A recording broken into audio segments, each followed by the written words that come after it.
Good evening, viewers. Welcome to Power Sector News. Today's headlines: 5 steps to enhance domestic solar PV manufacturing. Amended Electricity Rights of Consumers Rules 2021. Bids for battery storage in Ladakh. Coming to the details. Solar PV cells and modules are already being manufactured in the country. India's Production Linked Incentive Scheme National Program on High Efficiency Solar PV Modules with an outlay of 4,500 crore to strengthen the country's solar cell manufacturing sector.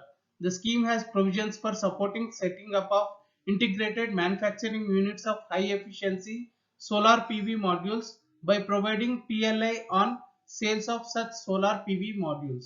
In order to further enhance domestic manufacturing of solar PV cells and modules, the government has taken the following steps.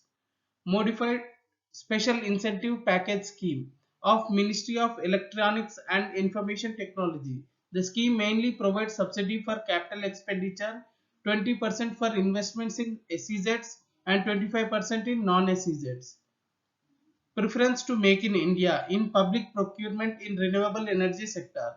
Ministry of New and Renewable Energy has prescribed that in public procurement of items in the respect of which there is a sufficient local capacity and local competition, only Class 1 local supplier shall be eligible to bid.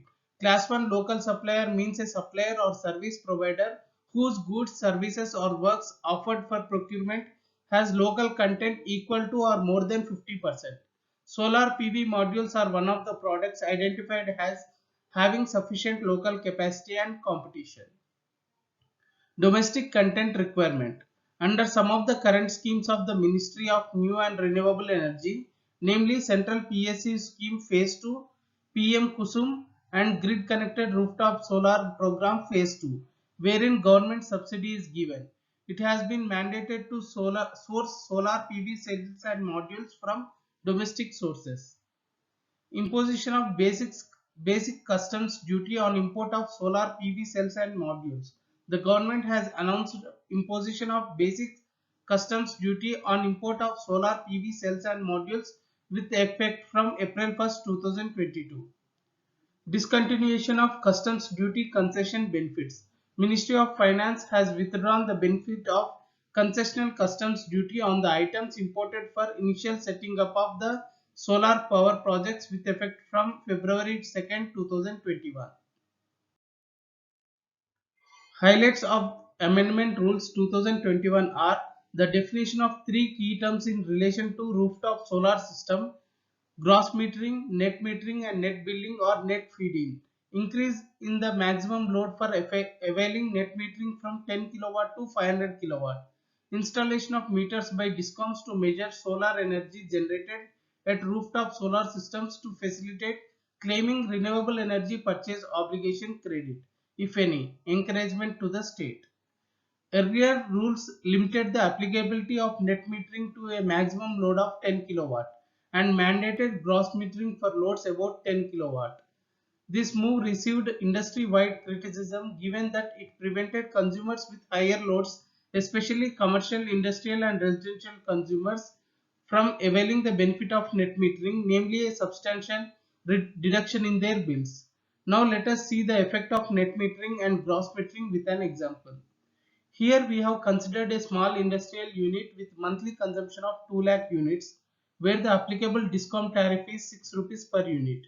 In case of net metering, the energy produced by solar will be directly deducted from total consumption of 12 lakh units and the remaining 1.5 lakh units are billed at 6 rupees per unit, resulting energy expense of 9 lakh rupees.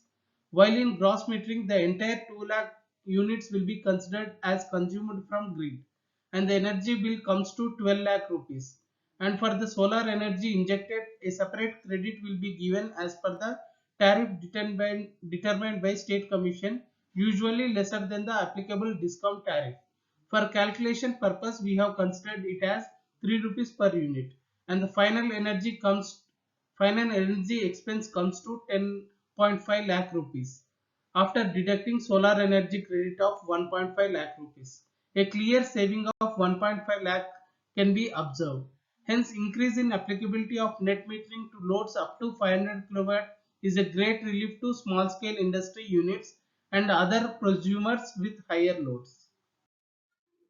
The reorganization of erstwhile state Jammu and Kashmir into two union territories has given the centre direct control over Jammu and Kashmir and Ladakh. The union government has been planning a raft of energy projects in the region to help supply electricity to the residents of Leh and Kargil districts besides defense establishments during harsh winters. India will call bids for the largest global tender for 13 gigawatt hour grid scale battery storage system in Ladakh in what would be a major leap in country's effort to transition towards green energy. The plan involves building 10 gigawatt of large green energy capacity in the region comprising solar and wind projects and using these large battery units to store the electricity generated to supply to the rest of the country through a transmission link. Price discovery at Power Exchange. National Load Dispatch Center has scheduled 215.7 million units of power for tomorrow cleared through Indian Energy Exchange. Coming to the price discovery details, price discovered during night 3 rupees 63 paisa per unit. Price discovered during day 3 rupees 3 paisa per unit. Price discovered during evening 5 rupees 88 paisa per unit. Price discovered round the clock 3 rupees 98 paisa per unit. Weighted average price is 3 rupees 89 paisa per unit.